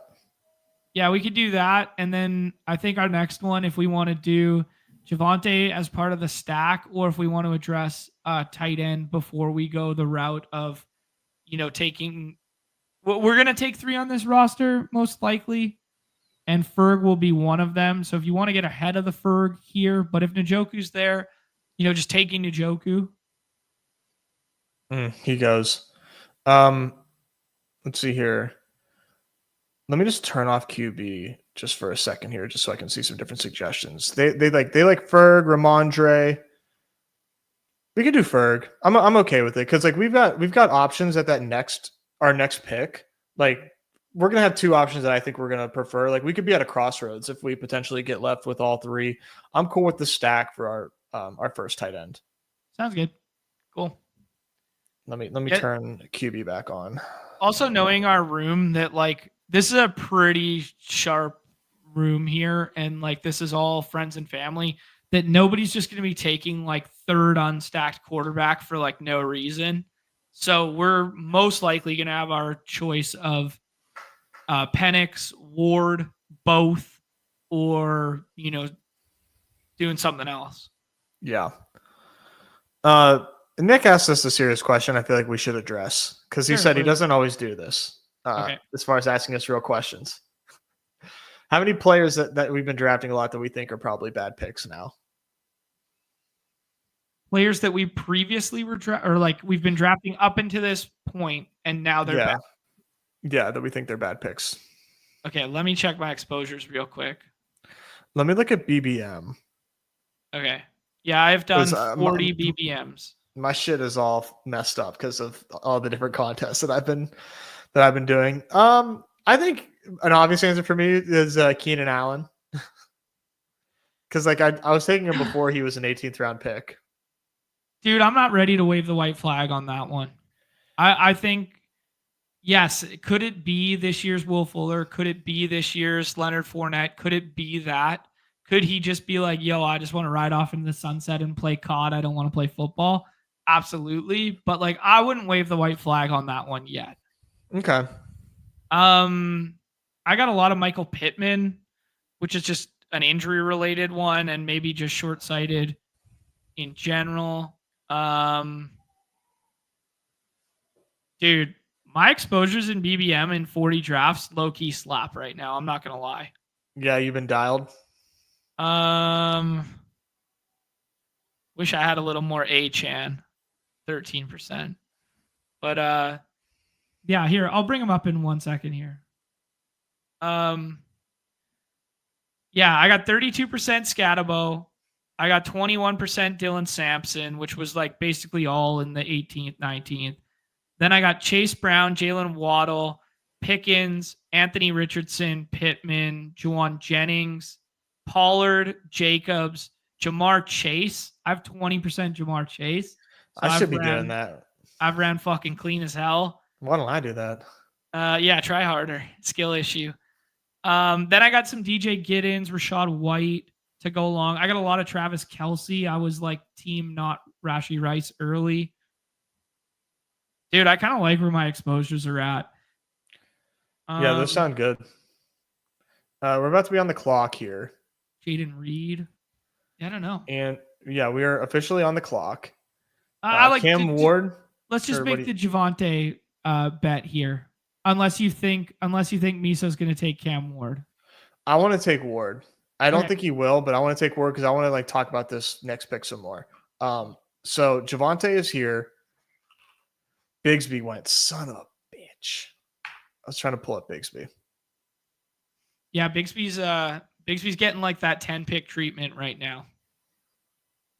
Yeah. Ugh, that's annoying. And then he goes Javonte. And Stevenson. And Stevenson. Yeah. We could go blue if you want to take a Cowboy or Eckler. Like I think I'd go blue unless you like one of these other guys. Yeah, I'm good with it. Yeah, I mean, like we got like a pretty solid 3 running back room there. We pulled Hampton to the other side. Just getting like the correlated piece feels good. Coach Speak Index had another segment about how there's been some positive reviews around him. So there was so much FUD a week and a half ago. And this is why we can't get too granular and too deep in the weeds with just like one isolated report, because, you know, a week later, there's a completely polarizing one, right? So you guys can check out Coach Speak Index, and there's, you know, some love now going to Blue's way. It's like, thank God. Yeah. So our team right now, we are punting week 10 officially. Uh-huh. There's time to maybe not draft another week 10 quarterback, but Dak Prescott, Cam Ward at quarterback, Chase Brown, Amari Hampton, Tony Pollard, Jaden Blue at running back. Wide receiver is CeeDee Lamb, Jameson Williams, Calvin Ridley, Steph Diggs, Darnell Mooney, Christian Kirk, and Jake Berg at tight end. Yeah, so probably a 3 tight end team, probably a 3 quarterback team. Probably 5 running back. That's where my mind goes. 7 wide receiver. I could leave this at 6 pretty comfortably. Yeah. Mm-hmm. You're a little more bullish than I am when it comes to that. You were just talking about winning the flex with the running back, right? That's true. That is true. Here, Nez, just before we get to our next pick, I'll put this on the screen here. This was the thing from Deposit. I was going to say the Deposit Kingdom Discord because it's literally the only Discord that exists in my mind, but also the Coach Speak Index Discord here with the Cowboys quote. Jaden Blue has been awesome. He's fun to be around. He loves football. He's extremely competitive. When the ball is in his hands, exciting things happen. He's blossoming. So that's extremely bullish in terms of a guy that had a lot of fucking FUD around him a week ago. Which was always pretty obviously smoke. Yeah. Here, Nez, while I have it right now before your next pick, these are the exposures I was talking about. Which is the bad pick?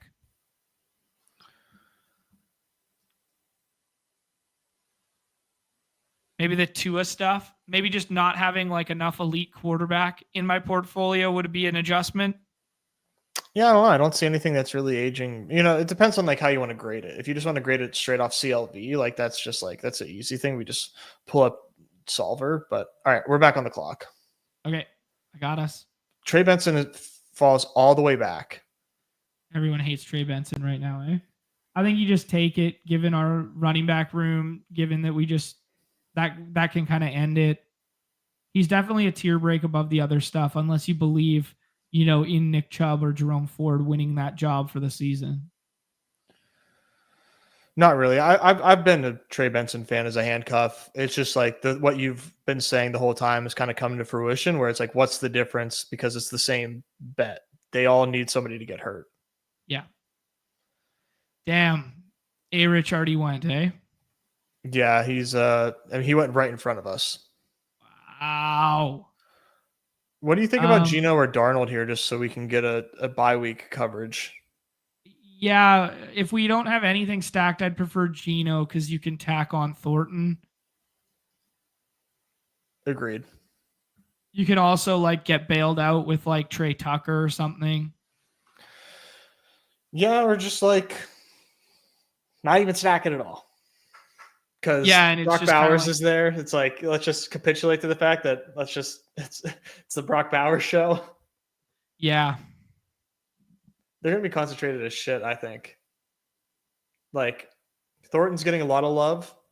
More than Besh still, which I was like kind of like thinking that the Thornton stuff maybe was a little overblown, but continues to be pretty positive drum beats in regards to Thornton. But yeah. I'm with you on Tucker. I think Tucker's interesting. But I think it's way more alive that none of those dudes matter. And It's just like Jacoby, Genti, and Bowers. Why would you do anything else type of deal? Yeah, this is maybe where my brain needs to shift in like you still need to get there, bro, mindset stuff, where you're really good at this sort of thing, and I kind of wave it, is like what we were talking about this morning. Not that everybody's privy to that, but the conversation you and I had, Nez, was kind of surrounding pocket passers who have a large distribution of pass catchers, and we don't know where the ball is going. So we were using Jordan Love as an example. We got that sort of thing, right? Geno is a more condensed target tree than perhaps a Jordan Love example, but he's also, 50, 60, 70 picks later, depending on your room. So it is something that I have to get a little more comfortable with, even though it doesn't look all sexy on paper. And when we spin up the draft report after this, we're not going to have that big, sexy week 17 correlated stack, but just using Geno as like it's fine. He just passes a touchdown to Trey Tucker that week, and you don't need the other guy because he's probably not even going to score in your lineup anyways. You can just absorb those points on the bye week. Yeah, it was an emergency bye week coverage QB. I just think that it's okay to not stack everybody, especially when he's like our fourth to last pick. Although it doesn't look as good when you share it on Twitter. Yeah, exactly. We'll keep this one close to our vest. Jaron Durant smashing the morning slate. He's got 31 points now. Holy smokes. Yeah, the price of poker goes up in John's rooms here when it comes to Anthony Richardson. Jeff saying he looks like Ryan Gosling. I can only assume he's talking about Nez. And our guy Bound timed out. He timed out. He's blaming his terrible picks on timing out. I do not believe him for a second. Timed out, damn it. No, you just wanted to snipe us for the bid equity. But guess what? We just decided we weren't going to tilt. We're not today. I think you just stack it up here. We need another tight end. I'm fine with it if you are. Yeah. Because we're going to take 3. Yeah, we're going to take 3. It obviously lines up the buys, which is less desirable, but it's the same as our quarterbacks. So just go ahead and do that. I would land this plane with one more receiver and one more tight end, but it's up to you. What would you do receiver wise? Let's take Hopkins, man. We never take Hopkins. Isaiah Likely's hurt now. What if he just catches a bunch of touchdowns and he just is like this red zone threat of an ex wide receiver, grown ass man that he used to be? No, I like Hopkins a lot, man. Yeah. I think it's just a very smart pick. Like it's boring. He's old, but like he's so cheap. He's so cheap, right. And I don't know 2 wide receiver sets if he's out there, but 3 wide receiver sets he certainly is. And like you said, I could just see him being like a touchdown guy for sure. Yeah. Well, I mean, if you look at everybody's projecting Mark Andrews to regress in the touchdown scoring department, right? And naturally so, given his usage last year, right? But you look at that roster, who would absorb some of those touchdowns if they didn't come via the ground, right? Like Zay Flowers, they're going to have to come a little bit from distance. Bateman, traditionally a guy that it comes from distance as well. So who is their like X red zone threat? Like why can't a future Hall of Famer, in my estimation, in DeAndre Hopkins, just do his best mossing impression in like Devontae Adams back in the day, like Des Bryant back in the day? If we didn't have a long lineage of failed old wide receivers going to Baltimore, I think he would, be doing a little bit more in terms of ADP. Yeah, but it's also like we saw him be like not good last year, like for the Chiefs. So like that, I think that's part of it. Yeah. But is Baltimore a better place for players to thrive on offense than the Chiefs in 2025? Many are saying. I would say. I think so. Yeah, I would say. Yeah. We've been wish casting that Chiefs offense to go back to the pass rate over expectation that we saw 4 years ago. And we just keep wishing, and it's not happening yet. Nez, some interesting new picks in the back end of draft boards here. We see Kareem Hunt, who doesn't always go. We see Harold Fannin. We see JCM. We see Woody Marks now going, who people are getting excited about with this mix-in walking boot scenario. Devon Vele is going. Ray McLeod. Jeremy Burton. Oh, man. Jermaine. What did I say, Jeremy? Jermaine? Call him Jeremy. The solver likes Trey Tucker, which was my original assessment. Dude, you want to fuck around, find out with Taysom Hill? Fucking right I do, dude. Are you kidding me? He's going to be back by week 10, like for sure. Let's do it. I almost didn't get there because I have like a wrist pad on my mouse and my mouse was like up against it. I couldn't get down to the draft button. That's what you get for having a good ergonomical posture at your computer. There you go. It's you almost miss Taysom Hill. Kind of a fun fuck around, find out pick in a tight end room where we only need one bye week covered. We might have taken a 0, but hey, almost every other tight end back here could have been a 0 in week 10 as well. At least now we have a ceiling shot to go along with the hashtag follow the money and the maybe tight end 2 on his own team, Chig Okonkwo. Yeah, I was trying not to take a 0 there at tight end, and hopefully we still don't. But we're believers in Taysom, so absolutely. Nez is cooking up a solver Husky here. Look at they're not loving what we did with the draft capital and the ADP, and our tight end capital looks kind of gross as well. Nez, we got to pause before we go through this. Willie Castro having hugs with Johan Duran as well. So maybe both on the move. They're both rumored to be on the move, but maybe one. We're on Hugs watch o'clock right now in terms of trade deadline news. They're insisting that the removal wasn't trade related, but okay. Oh, look at this guy. He's already tapped into the news. He's not even paying attention to me out here. He's just so dialed. What'd you say? Yeah, exactly. All right, Nez, break it down for us, dude. All right.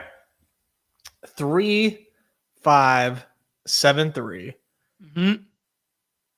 Dak Prescott, Cam Ward, Geno Smith gave up some draft capital at quarterback, but that's just what you do in these mid-stakes small field tournament. Don't let the solver bully you into thinking you made bad picks. Mm-hmm. Chase Brown, Amari Hampton, Tony Pollard, Jaden Blue, Trey Benson. I really like this running back room. I feel really confident about Chase Brown, Hampton, and Pollard. To potentially like hit our flex and or just give us good RB1 and 2 scores, and then Blue for some upside and Trey Benson as a contingency piece. I'm really happy with. Wide receivers: CeeDee Lamb, J-Mo, Calvin Ridley, Steph Diggs, Darnell Mooney, Christian Kirk, DeAndre Hopkins. I really like this room as well. Any room that has CD and JMO, I am very excited about. Calvin Ridley, I have high hopes for. Diggs, I feel pretty confident about.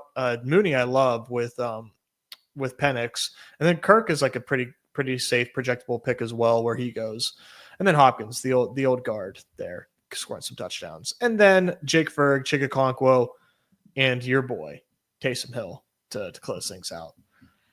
John, Ooh. You're looking at this team.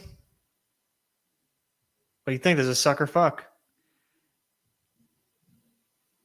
My gut reaction is that we are on the cusp of intercourse.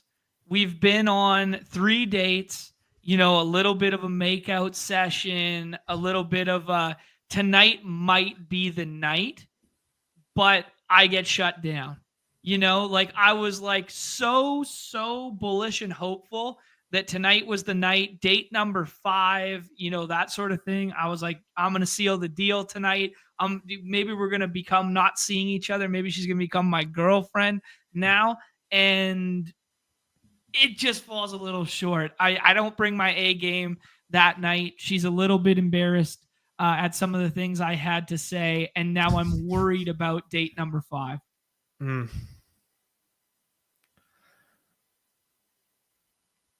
I don't know, man. I'm rocking with this team. All right. I'm vibing. Tight end room scares me a little bit. For a tight end, no one cares. We need to look at Viper's team, bro. Because what was Viper cooked something. Blake goes a Taysom team, but not fucking erroneous. I love that. Yeah. And then Nick says John got political at the dinner table. Unfortunately, that's probably the perfect comp there. Pikachu is using the solver himself, and he gets a plus 44.7 draft capital value. Love to see it. Yeah. Just juice the draft capital by taking Mixon and Najee, throw in a Judkins while you're at it, and you broke the scale. Yeah, exactly. So good shouts from him there. That like you just got to be aware of what you're doing in a given room. That like those draft capital numbers will swing based on when you generate your draft report in a couple months from now if those ADPs fluctuate, right? Yep. Dude, Viper went Jalen Hurts, Bo Nix. Okay, totally fine. RJ Harvey, Jordan Mason, J.K. Dobbins, Tyrone Tracy, Ray Davis, Roshan Johnson. So pretty high T. Okay. With a Bowers Kittle tight end room. Wow. Slammed it home at wide receiver with Malik Neighbors, Jawan Jennings. Mm-hmm. I'm scrolling. Joshua Palmer, Pat Bryant. I'm scrolling. Jalen Royals, Darius Slayton, Devon Vele, and Jalen Naylor. That is some tough wide receiver capital at the expense of getting Kittle and Hurts on this team. I like the week 17 start at the jump there. I think it's pretty good. I think things got a little bit off the rails with Kittle and Hurts, and then you got to play catch up in a big way. And doubling down on Bo Nix too. It allows you to save a roster spot. But yeah, man, those are some thin back end wide receiver bets. Yeah, I'd say so. But You never know. Like draft capital wise, allocation wise, it makes sense, right? If that's what you're gonna do, you got to pound. You got to take 8 for sure. But not how I tend to draft my teams. That's for sure.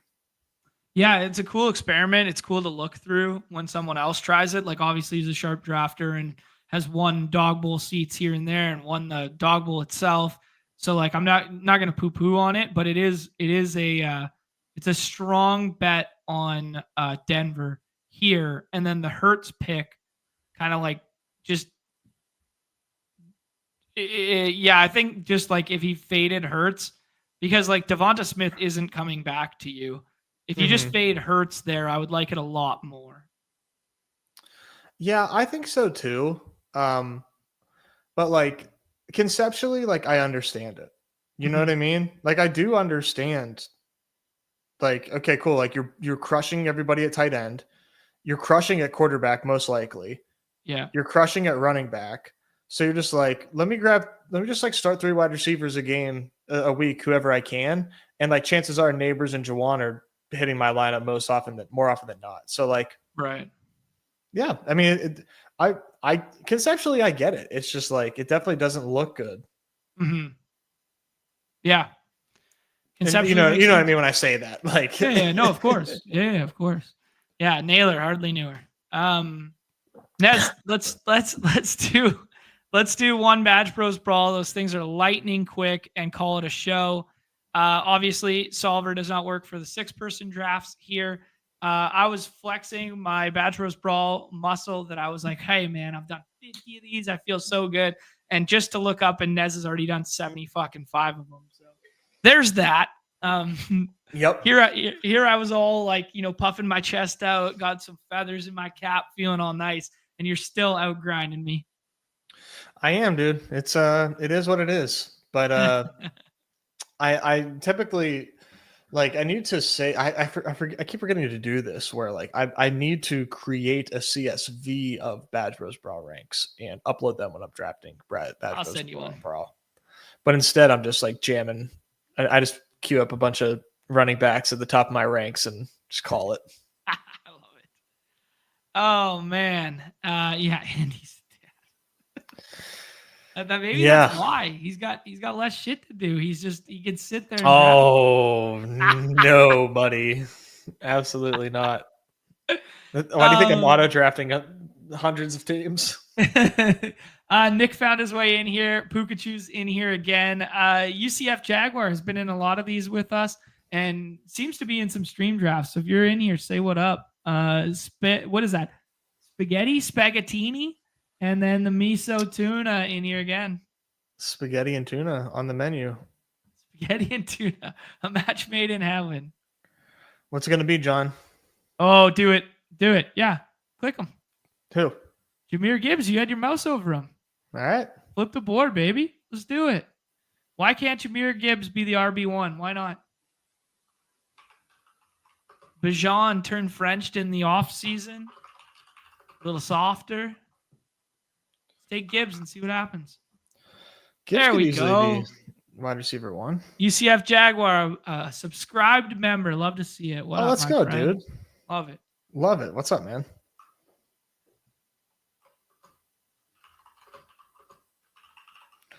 Okay, so you're seeing McCaffrey, Barkley go. That's a really sick start. I would love that. I'd be very happy with that. What's your plan for this team? Because like if it's me making most of the decisions, we're going to be taking like 5 running backs right off the rip. But sure. I'm willing to take a trip down your neck of the woods. Yeah, my neck of the woods is similar to that. I do really wish that in a non-stream draft room with all these sickos that Achane comes back to us there. I think I would prioritize Derrick Henry here. I agree, dude. Like for me, pretty strong tier break between Henry to the next tier of running backs. And I'm absolutely just trying to lock up these top tier guys every single draft. Yeah, I'm cool with it.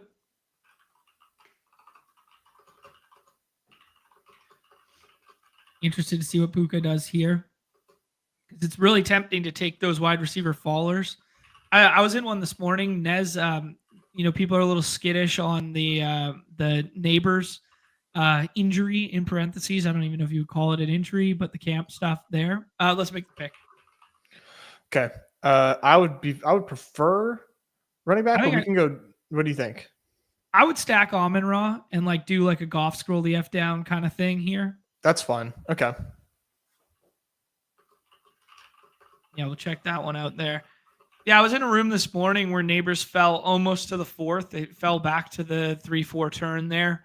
Like people just get scared when they see that little red notification and then it says you click it, you open it.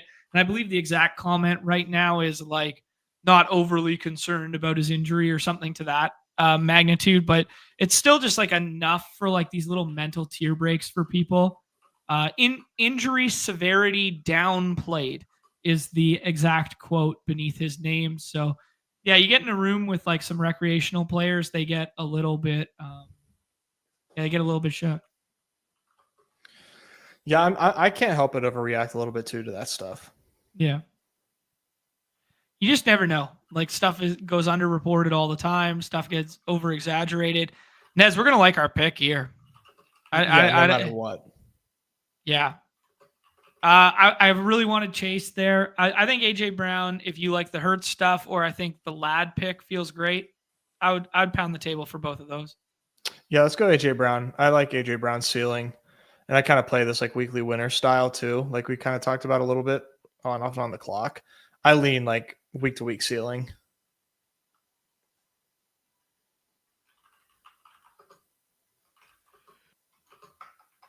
Oh, sorry, I was holding in a sneeze. I wasn't trying to freeze you out there. Kittle, if you want to get ahead at tight end, running back, if you feel there's a tier break here, or Josh Allen. Let's do Josh Allen, and then we can call this like a 2 quarterback team, or maybe 3 if we get another scroll. But I think that kind of like gives us some coverage when Goff isn't spiking. And I've been team Lamar over Josh, but I might be changing my tune a little bit. I can't decide.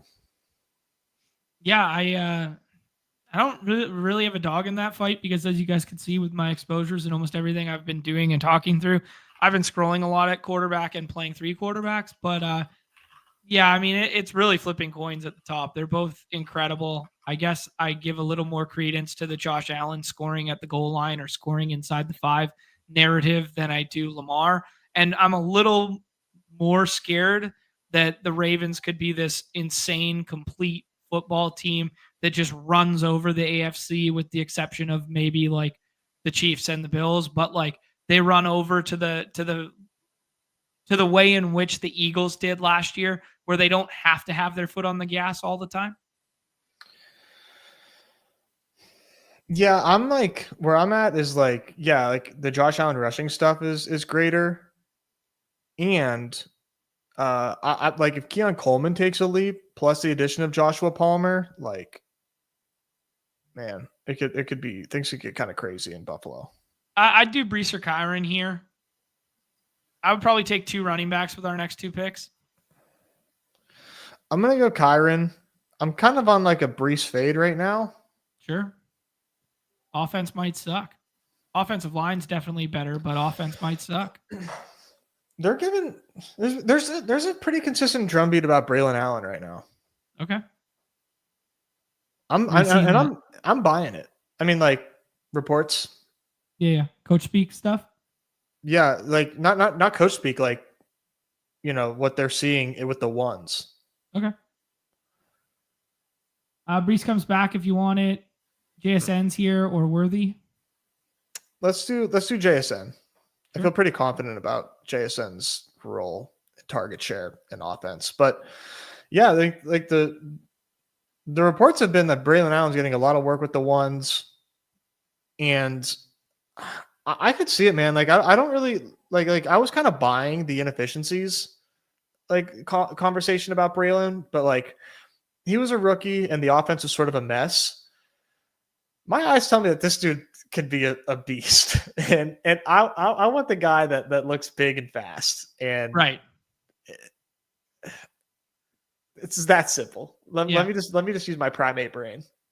And he was super young for the level, right? Like the whole calling card for him was he was so young for the level. Like he might still be developing into that Jonathan Taylor. Nez, before our next pick, I just want to hit on our guy Corey the Cheese here. I did Nez messaged me last night when it was talking about that potential of the tsunami hitting Vancouver Island and that area to just see what was up. And I actually responded to him. I said, I hope our guy Corey's okay because we knew you were in Maui there, and we knew I had some friends there that got evacuated to higher ground as well there. We kind of just assumed you were in the Grand Wailea, like Wailea, South Kihei Road kind of area there. So sounds like you had a pretty shitty day on your vacation, bro. Hopefully it's all uphill from here, but glad to hear everything's good. Yeah, thank God. Travion. Okay. Let's have some fun. Let's catch some damn passes. Okay. I'm getting excited to draft Travion, dude. I am too. I prefer the sexy wide receivers here. I got you. Who's the sexy wide receiver? Pickens, or Jameson, but we already have Amon-Ra and Gibbs, and you kind of talked about before about overstacking in this contest probably being bad, and I tend to agree. Yeah. So we'll just have to make sure we fade Nick with the JMO if he has like a Laporta thing going on or something. Not yet. Okay. I could probably take on Laporta because it's a different position, but I think overstacking is okay in terms of spacing amongst positions. I think it's bad when you do 3 at the wide receiver, or you do 2 high draft capital at the wide receiver or something like that. Mm-hmm. Yeah, if we want to do Laporta, we'll probably have to do it after Pikachu after Pikachu's 10-11 turn. Or we could take it right away if we're worried that he'll take it. He has Bowers. Yeah, I wouldn't be concerned about him taking it, but I definitely would prioritize it because it's like, what do you win when you win, right? Like you could just prioritize what you want. Okay. I'm good with Laporta. The other thing I would say is it's a lot of 8 buys. So if we want to do some ceiling shot tight ends and do the Warren plus Loveland and that kind of mantra, I mean, we still can on this roster. We could still draft free. Mm-hmm. Yeah, running backs, I'm probably good. We can maybe take some fun contingency guys after. Wide receiver here. I'm going to queue up Hunter, but do you see anybody that you like? Yeah, I think it's fun to draft Hunter, so let's draft Hunter. Yeah, fuck week 8. Who needs it? Yeah, week 8. Pass it on. Oh, there we go. We sniped the Pikachu. He was going for it and got owned by the Scroll Bros. Damn right. You felt the force on that one. Nick saying Aaron Glenn got one look at Braylon Allen looking bigger than the lineman, and he knew what he wanted. Fucking right. Dude, speaking of just the Jets, dude, have you seen any of the player press conferences that they're in training camp? No, nothing. These guys are so happy. Oh, really? They're having a really good time in training camp. I didn't realize, because I think of Saleh as a pretty tough-nosed coach. Mm-hmm. They weren't doing a lot of contact in practice with Saleh. Oh, and interesting. Now they're playing football, and Rodgers is gone. Yeah, Nick knows because he's a Jets fan. But bro, these guys, this is a pretty significant change of scenery. Man, dude, I always thought Saleh was a player's coach. He was the second coming of sharper Dan Campbell kind of thing. That's who I thought he was on paper, but that's surprising for me to hear. Yeah, all the players are really happy and talking about how things are different. So you remove Aaron Rodgers and Saleh, insert Justin Fields, who's a fun, exciting player, and Aaron Glenn, and the vibes are good in Jets camp. I'll double down on that after we make these 2 picks here, Nez. I would consider just going ahead and taking Goff because he means so much to our team. I agree. If this team without Goff gets kind of gross, not that I think anyone's going to take it, but no, at this point in the draft, I'm with you. Just build out the team you want to see. Yeah, exactly. Yeah, I'll save my comment for a second here. Yeah, we could start scrolling, man. Yeah. Yeah, we could do we could scroll to the Scata Boys. We could scroll to pick a winner in Dallas. We could pick a winner with Tank Bigsby. We could pick a winner in Jacksonville. Bigsby's fun. Let's do Warren first because sure. we know we want him. Yep. But I like the idea of Bigsby in the Bash Bros Brawl. Yeah, so many people were taking Tootin early too. It's a little bit of leverage off that. What if he's the RB1? We've already made the Travis Hunter bet. So he seems like a viable scroll the F down. Nez, to the coaching thing. So as I alluded, we're watching quarterback right now. Nikki says to me, this guy is so much cooler to play for than that nerdy dork guy that we were watching on Hard Knocks. And that was her bro science interpretation of Dan Campbell versus Mike McDaniel. Wait, say that one more time. Sorry. Because we were watching Hard Knocks previously last year, and it was on Miami. And she's like, "Why would you want to play for that skinny dork guy when you could play for this guy?" And she was talking about Dan Campbell with the Lions head coach. Oh, dude, who doesn't want to play for Dan Campbell? It's so good as just an outside perspective of a non-football mind to be like, who fucking cares about the X's and O? Go to battle with this dude, right? Yeah, I'd go to war with Campbell. Yeah. Dude, I'm down with Loveland and just playing the double upside tight end and playing 3 of them. Yeah, I like it. I think spending 5 at the onesies is good in this contest. 6 at the onesies is fine as well. I might consider 1 more wide receiver and then 2 running back kind of thing. I kind of like the idea. I think 2 wide receiver actually probably. I kind of like the idea of Olave and then a scroll, a Keon Coleman or something like that. But pick your favorite of this group. We got a bit of a Chicago bet if you want to go with Rome as well. Yeah, I think I do like Rome. Sure. I like the upside there with Rome. Maybe it's inconsistent, but I do think we're going to see some big weeks in Chicago. There's just no way that we don't get a couple more spike weeks than we got last year with this team. Right. Yeah.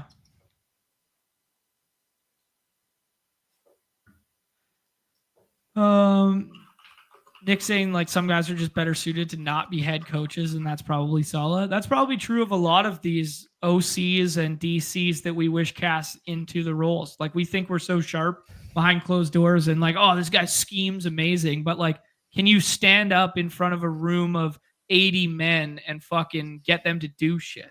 Right? Mm-hmm. Yeah. It's true. Yeah. There's a lot more rah bro club football stuff than our dorky ass minds give credence to. But in that same vein, Aaron Glenn, the knock on Aaron Glenn for years was the exact same as the Sala one, where it was oh yeah, by the way, he's only a coordinator. He can't lead the room. Right. Mm-hmm. Yeah.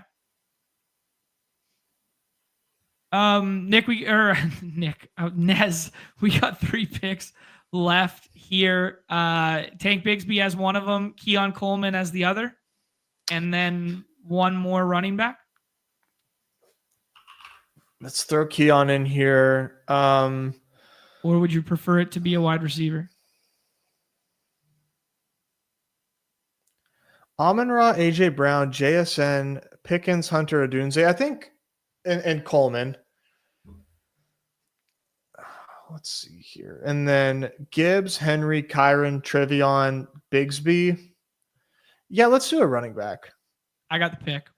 All right, perfect. All right. We'll save it. We'll keep our cards close to our vest here. Nicholas Chubb and Jerome Ford, cue them up, please.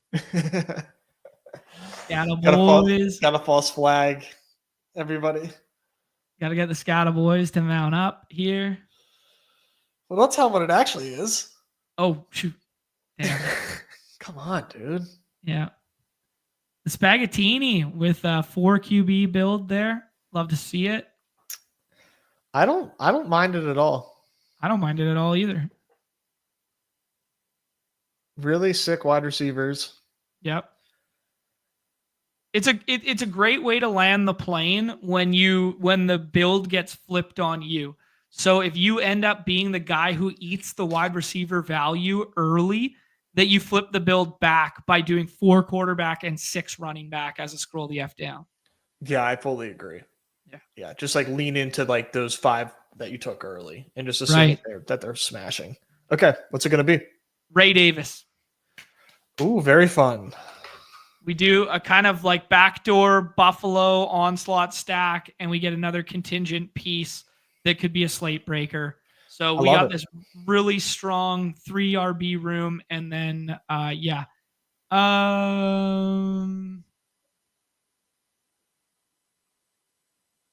Yeah. Fun team. Josh Allen, Jared Goff at quarterback. Jahmyr Gibbs, Derrick Henry, Kyron Williams, Trevion Henderson, Tank Bigsby, and Ray Davis at running back.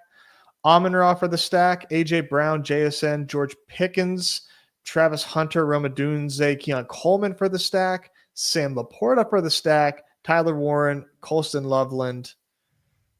This is how you have fun.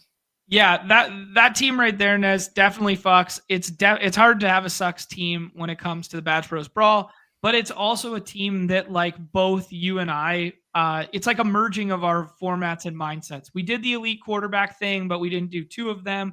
We did the scroll the F down wide receiver stacking, but we did it intelligently. You know, we did the play the high upside at the tight end, but we still kind of got an elite one or a fringe elite one. So there was like a lot of stuff going on.